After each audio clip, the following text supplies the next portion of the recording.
Hey guys, Jack Rizzo here with RJ Dufresne. We're just kind of shooting the crap around a little bit, just gabbing. So if you're listening, this is extra content. We hope you guys enjoy For free. for For free. free. We don't Unless you charge. want to give us money, you can give us I money mean, too, but you're getting us for free. you can support RJ's expensive coffee habit. You can support my not so expensive crack habit. So whichever one you want to do. Um, but yeah, so this is our extra content. You were talking about the Browns. The weird thing is, and obviously from my accent, I'm not from Cleveland. I'm actually from North Carolina. Okay, I'm from Lizard Lick, North Carolina. So this being up here surrounded by Yankees is weird to me. I'm the one from the north, and I'm in And North Carolina. exactly. So, but the frustrating thing is that I've got about a 45-minute drive to work, and all day on my drive, I was listening to sports talk radio, and they're on Baker Mayfield. And they were comparing him to Joe Burrow today. Who would you rather have, Joe Burrow or Baker Mayfield? And not only were the guys that host the show, you kind of expect them to be supportive of the local team, or to be completely against the local team because that's their shtick. Uh, but they're supposed to come at it from an air of passion and intelligence, where they know more than you know. This guy, literally, one of the hosts was saying Baker didn't have that bad of a year last year. Everybody has a sophomore slump. And he said, look at John Elway, look at Johnny Unitas, and look at Joe Montana. They all have and Cam Newton. They all have sophomore slumps. Oh, we And can't put Cam Newton in those no, categories. well, Oh, he here's doesn't the even have a job. he was trying to pull up somebody modern because they were talking about who would we rather have in here, and so the guys that were the co-hosts for him pulled up those quarterback stats, and none of them had sophomore slumps. So he didn't know what he was talking about. He just threw random stuff up there. Right. So this guy literally said, "Well, you know what I mean. No, we don't know what you mean because you don't know what you mean." Was this a caller? No, this was Oh, one of the hosts. oh, he's That a host that did that. no, that was the whole thing. Was when he He first didn't do said any it, the research. other when he first said it, the other host was like, "Oh yeah, you're right about that. We need to take that into account." One of the callers called up and said, "What do you mean Cam Newton had a sophomore slump? He won one less game his second year than he won the year before, and I think he had like the second highest passer rating in the NFL that year." I think Joe Montana's second year he won the Super Bowl, if I'm not That, mistaken. And second, Joe Walsh, not Joe Walsh, Bill Walsh, the coach of the 49ers, treated him right. Yeah, he didn't start right away, Joe Montana, but when the game was won, he put him in winning situations all the time. yes, So yeah, so he would just be used to winning all the time. yeah. You know, the sophomore slump, I think, they won in 80, the season of 81 and the Super Bowl January of 82 hmm against the Bengals. So and then from there on out he won all the time. So I'm not I, Baker. Listen, is the minute Joe Burrow got drafted made Baker Mayfield the worst quarterback in that division the worst quarterback in the state because in the whoever's state. quarterback at Ohio State is going to be better. Yeah, I mean he's not better. He's not better than Lamar Jackson, obviously, and Lamar Jackson's young, so Ben Roethlisberger's going to the Hall of Fame. Yep. But right now, probably Lamar Jackson's better. But Ben Roethlisberger being healthy, he could still have a damn good year. If Being healthy. you had a game on the line and you had to choose between Lamar Jackson and Roethlisberger, I don't think you could go wrong with either one of those choices. But Right. I think you'd pick Roethlisberger just I, because of I, it. I probably would since you get the experience factor in there. As long as he's healthy, every time Ben's healthy, he's one of the best quarterbacks in the league. There's no doubt Yeah. about it. Now, do we know what Burrow's going to be? No, he's on a bad franchise. Um, is he going to be Boomer Esiason-ish? No, probably not. He's not even going to be that good, I don't think. But Baker Mayfield is, I don't know. I don't know. I think it's an organizational thing. Well, they were saying Cleveland's how it's great that this off season he hasn't gotten into any trouble. Hello, we've all been on house arrest for the last 3 months. Nobody's gotten in any trouble. right, right. Yeah. So I just, yeah. I mean, I hope football starts. I think football might be the savior of the country. Yeah, Um, that's a lot of money to be thrown away, yeah. to be gone. Well, So they've announced the schedules. They've set up, I guess, virtual training camps now, is what I've heard.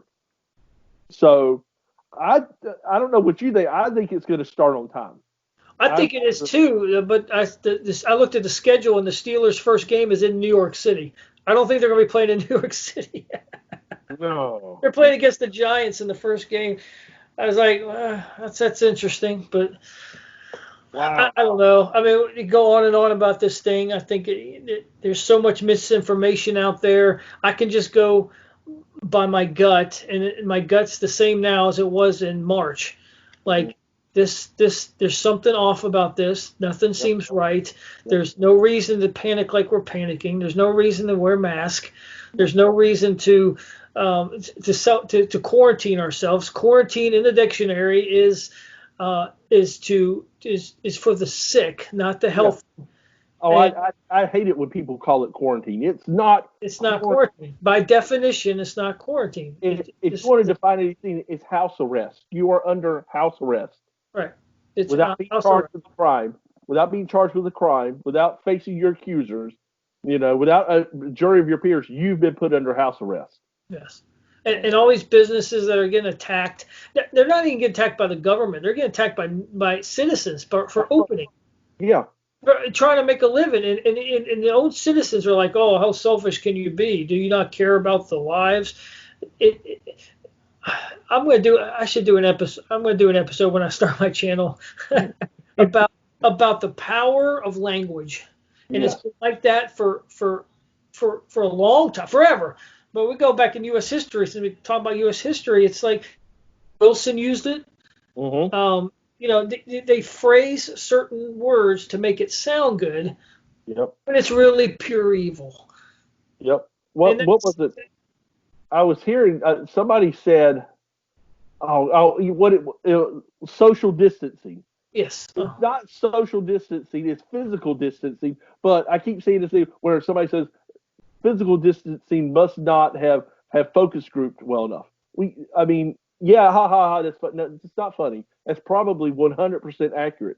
I guarantee you, before they came up with the phrase social distancing, they did some focus group research on it. Oh yeah. One of these is going to sell the best. And like I said, I just go by my gut. The first time I heard that term, I'm like, that's virtue signaling. That's going to be the next virtue signaling right there, And every time I hear it, it just makes me cringe. And the one thing that I'm getting more out of this coronavirus than anything is that the fact that so many people that you think are smart are not smart. Yeah. They fall for it. They don't understand the long-term ramifications of what they're doing. All they have to do, like we talked about this, all you have to do is look what Hitler did for the first 10 years. He did little stuff like this. See little stuff. Oh, no big deal. He phrased things. He put things in language. We're doing it for the children. We're doing it for your safety. All this stuff. And the next thing you know, all your freedoms are gone. Yeah. And the fact that smart people that are supposedly on your side don't see that. No. That's what scares me. I get arguments from people every day. I'll post something on Facebook about, I can't believe how many people don't even recognize the freedoms that they're losing. And I'll get people come on to my page knowing that these are people who have asked me to please start talking about politics, please start talking about the news again, because you're where we get our information from, which makes me feel great. But then they're going to come on and argue with me about, what freedoms are you talking about? I don't see us losing any freedoms. First off, do some damn research. Right. Okay. I'm not going to do the research for you. Don't trust what I say. Do the research yourself, but do it do some thorough research. Don't just, the first thing I do on Google is going to be what I think it is. But then second, you've trusted me for years. And these are people who I've never steered wrong. And then all of a sudden I put something that, because it doesn't agree with what their fear instinct says and what the media is telling them, they're going to question me. You can question me all you want to, but don't tell me that you trust me, and don't tell me that you want me to come back and start talking about this stuff again and then question every single thing that I say. Right. You know, if I post something that's provocative, which I will on occasion post stuff that's provocative, use that as an opportunity to say, hey, that doesn't jibe with what I'm hearing. Let me dig into this a little deeper, because I guarantee you I've dug into it deep. And right. I don't post 60%, 60 to 70% of what I know, just because it is so or you fringe. want. Because some of it's so fringe that it's a combination of, I don't want to scare people off, and I don't want to appear like a kook, because you can go too far and you can appear like some Alex Jones character where, you know, people stop listening to you, stop taking you seriously, because the material that you're putting out, whether it's accurate or not, sounds far-fetched. If you would have posted something in December saying the government's going to release videotapes on UFOs and admit that they can't figure out what these things are either, you would have appeared like a kook. And the problem is that in the months between that December and this past month, people would have destroyed your reputation, so that by the time the truth came out, nobody wanted to hear what you're saying, because you're a kook. You said this weird stuff back in December. Doesn't matter that it was accurate. You're a kook. Right. Yeah. Yeah. People should always search for the truth, no matter what the truth is. The truth is. Yeah. Yeah. Exactly. The truth is. There's nothing more after that. if you come at me with something that I do research on that's accurate, I'm not going to get mad at you. I'm not going to have a knee-jerk reaction and say, oh, it can't be. I might be pissed off about it because, I believed this other stuff. But I'm going to thank you for actually showing me something. And we should all be in that position. We should all appreciate when somebody's trying to educate us. You know, you and I, we're trying to help people with history and with current events to try to open their eyes a little bit. Yeah, it'll piss them off, but hopefully it pisses them off enough that they do the research and they remember it. Right. Well, people like comfortable lies because it's comfortable. They like what they want to hear instead of what they have to hear. You know, and it's always been that way. So to understand the truth sometimes is painful, because we could have been grown up a certain way. We could have been taught a certain way. Our family could have said this, or people that we respect would say something, and it was ingrained in us. And all of a sudden, somebody says something off, and you're like, "Whoa, whoa, whoa!" And then that's the point where you're like, "Okay, let me do my own due diligence and figure it out." Yeah. See who's right here, and that might hurt to someone you respect lie to you or didn't know the truth, but it takes effort, and people just like comfortable little lie. That's why Oprah's a multi-billionaire, because they just tell you what you want to hear, not the truth. The truth's hard. Just hard pill to swallow. The red pill is a hard pill to swallow. I mean, exactly. It makes your eyes hurt because you never used them before. It's right there. Is Der Fuhrer, Governor Cooper in you guys' state, or have they given you guys a release or parole date yet, or are you guys still up in the air with that? There's phase in our state. There's phases: phase 1, 2, and 3. So we're in phase 1. I think phase 2 is going to happen Friday. They've opened up most of the restaurants now, and you can sit outside. Okay. You can't sit inside. Gyms are still closed, hair salons are still closed, stuff like that. It's just, some of the state parks opened last week. Okay. So, but the little neighborhood park down here still has a sign that says "Do not come in." It's like, I don't know. I think this is going to be several years in the making. I really see this is going to be several years before people get normal again. And even then, there's still going to be a small segment that will wear masks the rest of their lives. Yeah, yeah. And I And, don't know about you. and social distance the rest of their lives. And Yeah, that's fine. They could be miserable, yeah, pathetic people and die being angry. I don't care anymore. yeah. Good for I mean, them. They get what they deserve. I can't breathe in these masks, and I have to, in the environment that I work in full time, I have to wear a mask while I'm working, Right. just because of the kind of people that I'm around. And I've told my boss, she comes into my work environment and she sees I've got the mask pulled down around my chin when I'm in my office by myself. She doesn't have a problem with it, but I've also explained to her I can't breathe in these things, and I've done enough research that I know that they will make you sicker Yeah. wearing masks all the time. But then you see these idiots driving around in cars by themselves, or I saw a husband and wife in a car today driving to the grocery store, both of them wearing a mask. Yeah. I'm like, who the hell are you? I assume you guys are sleeping together. Who in the hell are you protecting from? Protect. You Yeah. know. So, but if they want to wear a mask, God bless them. If they want to walk around in a full hazmat suit, I don't really give a damn. No, I don't care either. Just don't make Right? me do it. Right. Don't shame me. Don't yell at me or look at me weird because I don't participate in your phobias or Yes. your, you know. And the more and more it goes on, especially when you go to stores or whatever, you seem to get like the evil eye, like, oh, you're not wearing a mask, or people look at you weird. And I'm like, and I really do hope somebody comes up to me and shames me. I do. I hope someone comes up to me and says, don't you care about, you're killing people? And I'm going to say, no, I really don't. I will take. If all you sheep die, it'll be better for me. And it's just I give up on this. I'm at the point where I'm giving up on society at this point. Yeah. It's really at that point where I'm almost. And I was going to do a little study on this, or right now, like a couple points. But I think there's stages of where you just stop giving a damn altogether. Like, Hmm. I think I'm in a stage where I see it and I want to tell people about it, and I know they're not listening, but I still want to, get the word out. Right.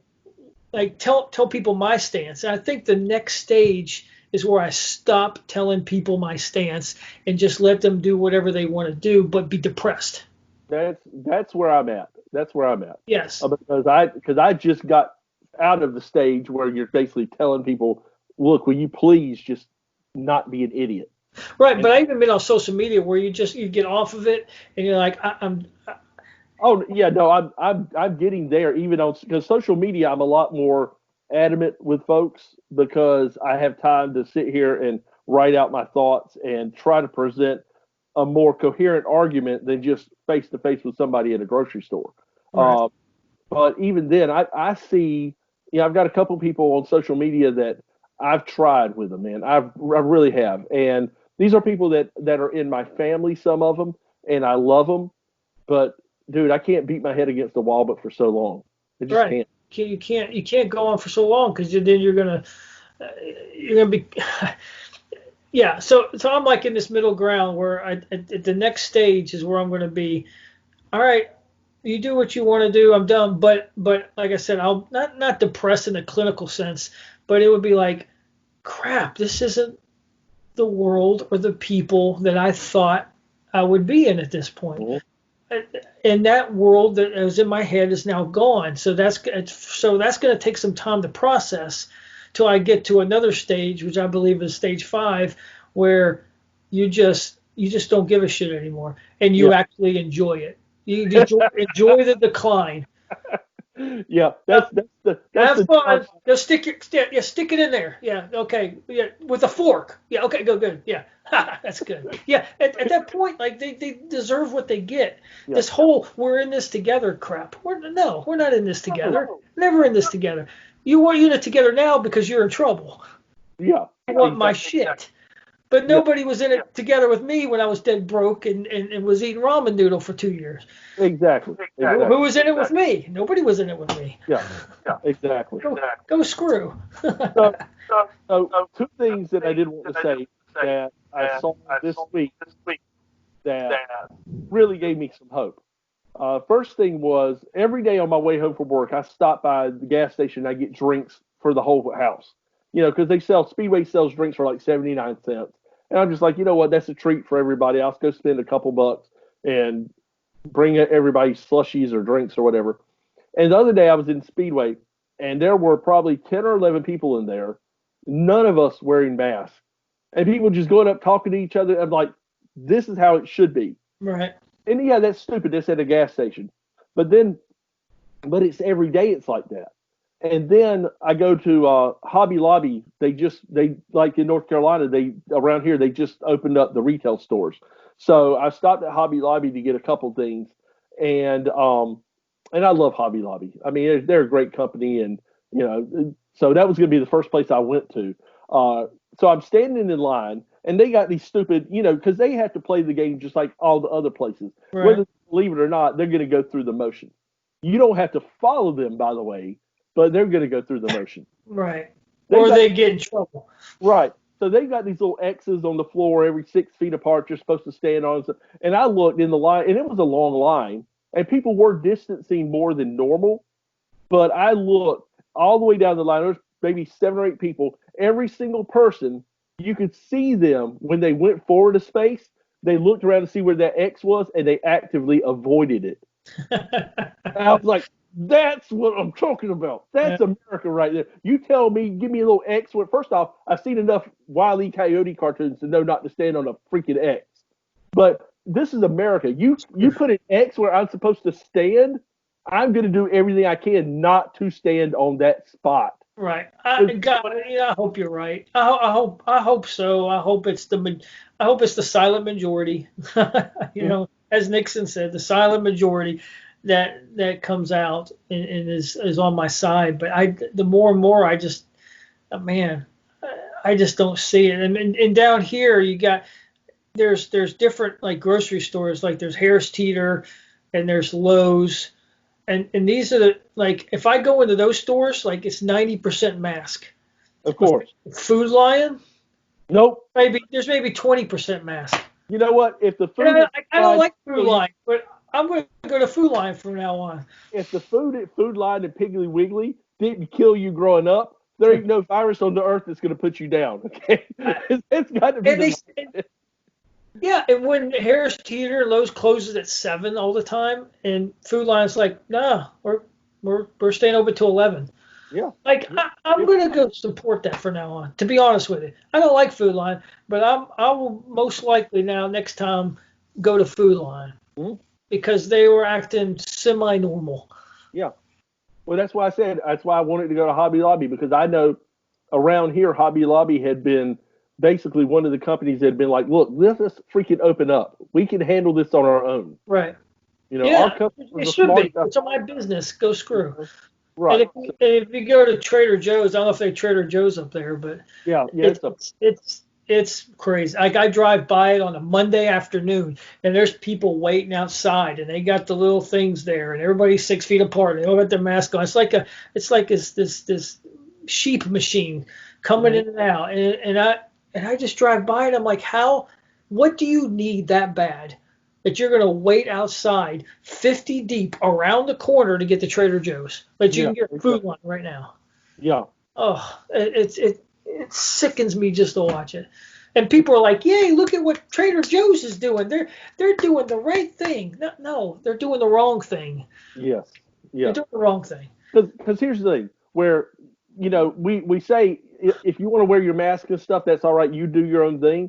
The problem is that when companies buy into it and they force you to wear masks or they force you to stay on a spot, that sets a precedent. And the precedent isn't even, hey, we're abdicating our freedoms. The precedent is another entity can tell us what to do, and we're just going to fall in line. Whatever they say, right? Yeah. Without any thought or questioning or nothing, they're just going to. And that's what really scares me most of all, is that there's no questioning. Just okay, whatever you want. This pandemic out of air. Literally, you can make up something. The next time this happens, 20, 30 years from now, you can just make up whatever. You can't see the virus. No. It's an enemy you can't see.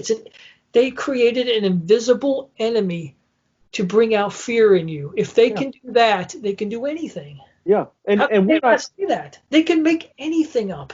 and we're not saying this virus is fake. It's a real No, not thing, at obviously. all. But the next thing might not be real. Right. Except like the people who think that this is all created by the 5G towers, you know, Right, I saw that. which I think that's the funniest thing of all time. The people in the citizens of countries in Africa are trying to burn them down. They're like, ah. Oh no, England, they were doing it. Oh, is it England? Yeah, Okay. no, I'm sure they were doing it in Africa too, but I know they were doing it in England. Right. But the thing is how easy would it be for them to say, "Oh yeah, it's radiation coming from these things. You guys need to stay indoors." And Right. by the way, Yeah, don't it could use be your easy. Yeah. internet. Don't use your technology because it'll come in through that. And Right. people don't do enough. People aren't as much as we just talked about with Wilson. People, the mindset of people aren't smart enough to take care of themselves. People have been dumbed down. It's not that they're not smart enough. They've been dumbed down to the point where they're not thinking for themselves. Right. Not that they aren't capable, they're not willing to think for themselves, and they'll just do whatever some amorphous government entity tells them to do without even thinking, why are we doing this? And how long are we going to do it? And to what end? It's almost like it's an experiment what they're running. Like I don't think they're doing that, but they know it now where they can create an invisible enemy to create fear to get you to do whatever the hell they want you to do.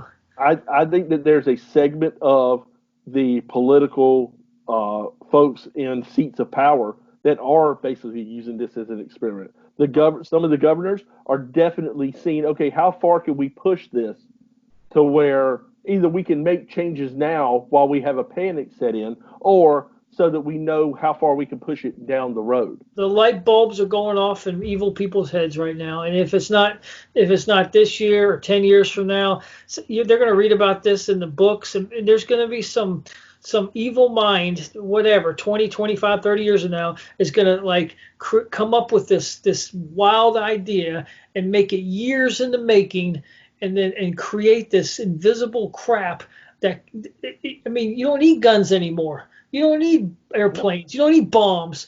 You could just create something out of invisible thin air and take over whatever you want to take over. Yeah. It can happen.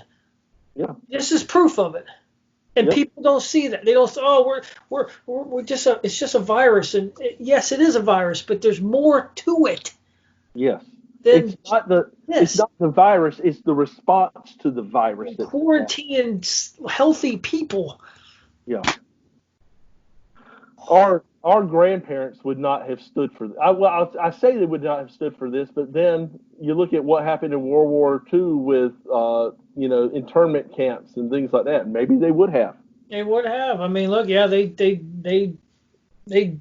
pretty much put all the American Japanese in concentration camps. Now, not as bad as the real concentration camps, but yeah, they basically arrested them all and put them in separate areas. Right. That's FDR. Wait till we get to him. Yeah, that'd be a two-parter. I think that might have to be a two-parter. We get so tired, and we're like, let's do it tomorrow.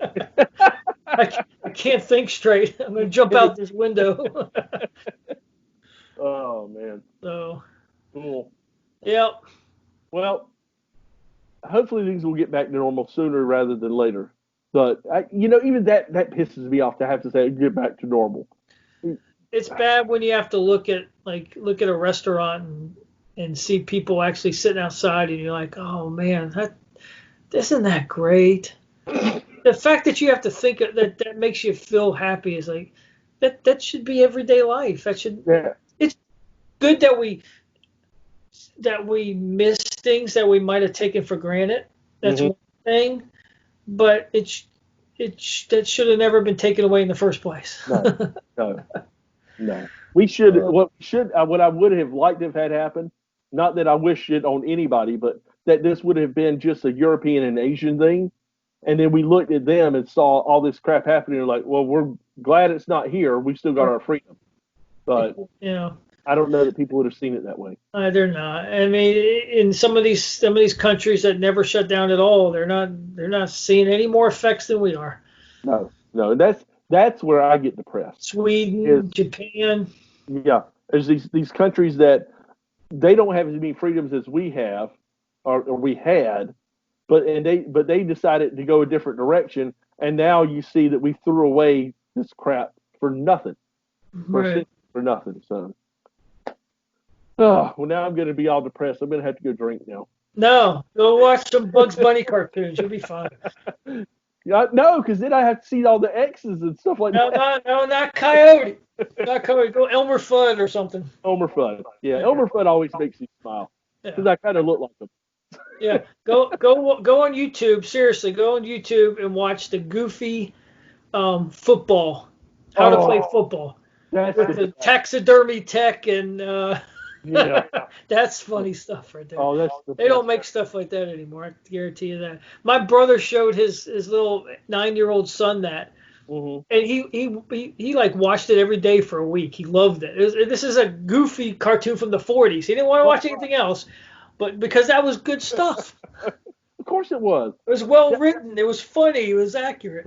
And that was the only thing that was funny about Disney was those little cartoons. Right. This wasn't exactly known for funny, you know. Not that I think of as funny. Right. I mean, maybe if you think Mickey Mouse is funny, you know. No, no, but some of them were good. Yeah, but Goofy ones and some of the Donald Duck ones were pretty funny. yeah. But his mind and cussing is hilarious. Or the Goofy one where he about smoking. Oh yeah. He's smoking cigarettes. He wakes up in the morning, he's puffing. They probably YouTube probably banned that most likely. I'm sure. Yeah, because it's got smoking. Yeah, the TV now is giving me warnings when there's smoking in a television program coming up. Oh Jesus! What the I hell? mean, it's whatever. All right. Well, let's Okay, cut this off. Yep. So thanks, guys, for joining us again. Hope you enjoyed listening to us just babble away. Be sure to like and subscribe and give us a 5-star rating and tell us that we're okay-ish. So anyway, for RJ Dufresne, I'm Jack Rizzo. We'll catch you guys later. Have a good one. Bye. See ya.